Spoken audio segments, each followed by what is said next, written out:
तुम सिर्फ 5 मिनट के लिए फोन उठाते हो, बस नोटिफिकेशंस चेक करने के लिए। फिर एक रील, फिर एक और, फिर लास्ट वन। 30 मिनट बाद भी तुम वही हो। जिम ज्वाइन करते हो, day 1 motivation high, day 5 energy गायब। नेटफ्लिक्स खोलते हो, एक एपिसोड, फिर नेक्स्ट ऑटोमेटिकली स्टार्ट। तुम सोचते हो मैं डिसिप्लिन नहीं हूं, पर सच कुछ और है। प्रॉब्लम डिसिप्लिन की नहीं है, प्रॉब्लम डोपामीन की है। और जब तक तुम डोपामीन को नहीं समझोगे, तुम अपनी लाइफ को नहीं समझोगे। चलो बेसिक से शुरू करते हैं। डोपामीन क्या है? लोग सोचते हैं डोपामीन हैप्पीनेस का केमिकल है। ये गलत है। डोपामीन एंटिसिपेशन का केमिकल है। ये वांटिंग क्रिएट करता है, इंजॉयिंग नहीं। डैनियल लीबरमैन अपनी book the molecule of more में लिखते हैं, डोपामीन हमें चेस करने पर मजबूर करता है, इंजॉय करने पर नहीं। जब तुम रिवॉर्ड एक्सपेक्ट करते हो, डोपामीन स्पाइक होता है। रिवॉर्ड मिलने के बाद स्पाइक गिर जाता है।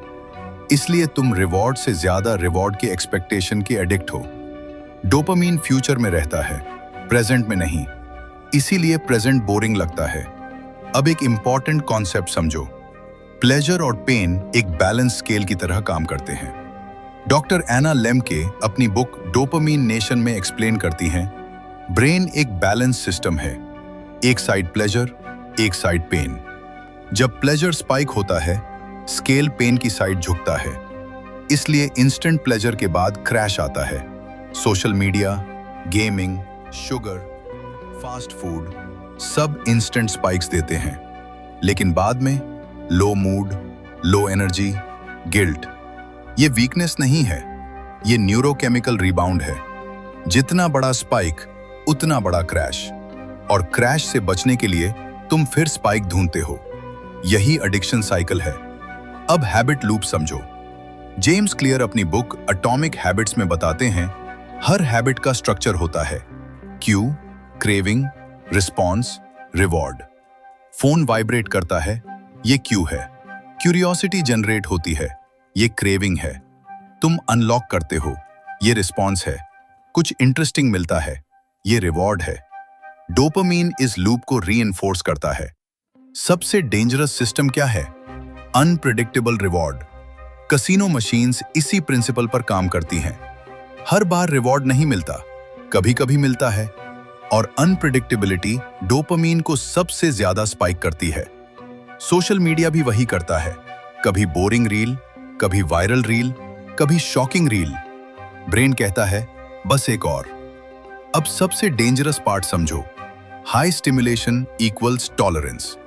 टॉलरेंस का मतलब है सेम प्लेजर के लिए ज्यादा स्टिमुलेशन चाहिए। फिर बेसलाइन गिरने लगता है। बेसलाइन क्या है? तुम्हारा नॉर्मल डोपामीन लेवल। जब बेसलाइन लो हो जाता है, नॉर्मल लाइफ बोरिंग लगती है। Reading boring, walking boring, deep work boring, क्योंकि उनमें स्पाइक कम होता है। तुम वीक नहीं हो, तुम्हारा बेसलाइन लो हो चुका है। इसलिए मोटिवेशन मिसिंग लगती है। मोटिवेशन एक्चुअली डोपामीन एंटिसिपेशन है। जब एंटिसिपेशन हाई होता है, मोटिवेशन हाई लगती है। जब बेसलाइन लो होता है, सब फ्लैट लगता है। अब मॉडर्न वर्ल्ड को देखो। इन्फिनिट स्क्रॉल रैंडम नहीं है, नोटिफिकेशंस रैंडम नहीं है, गेमिंग रिवॉर्ड सिस्टम्स कोइंसिडेंस नहीं है, fast food hyper palatable design किया गया है। सब सिस्टम्स एक ही चीज के लिए कंपीट कर रहे हैं, तुम्हारा अटेंशन। और अटेंशन कंट्रोल करने का बेस्ट तरीका क्या है? Dopamine spikes. तुम वीक नहीं हो, तुम ओवर स्टिमुलेटेड हो। अब सॉल्यूशन की बात करते हैं। फोन तोड़ना सॉल्यूशन नहीं है। एक्सट्रीम डिटॉक्स भी परमानेंट सॉल्यूशन नहीं है। सॉल्यूशन है controlled reset. Step 1, artificial spikes कम करो। रैंडम स्क्रॉलिंग को इंटेंशनल बनाओ। स्टेप 2, डिले ग्रेटिफिकेशन प्रैक्टिस करो। रिवॉर्ड को पोस्टपोन करो। स्टेप 3, हार्ड टास्क सुबह करो, हाई स्टिमुलेशन एक्टिविटी बाद में करो। स्टेप 4, बोर्डम टॉलरेट करना सीखो। साइलेंस अनकंफर्टेबल लगेगा, पर वही रीसेट स्टार्ट है। स्टेप 5, फिजिकल डिस्कंफर्ट ऐड करो। Workout, cold exposure, deep focus sessions. ये सब बेसलाइन को धीरे धीरे ऊपर लाते हैं।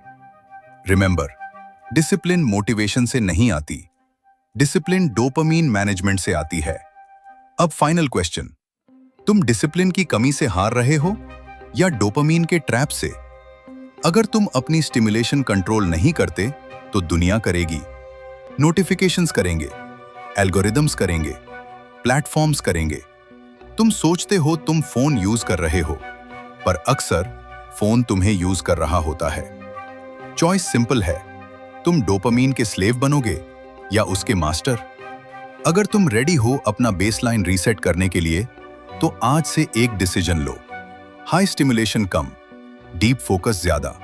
और अगर तुम चाहते हो ऐसे ही साइंटिफिक साइकोलॉजिकल ब्रेकडाउन्स जो तुम्हारी थिंकिंग को चैलेंज करे, तो चैनल को सब्सक्राइब करो और कमेंट में लिखो रीसेट।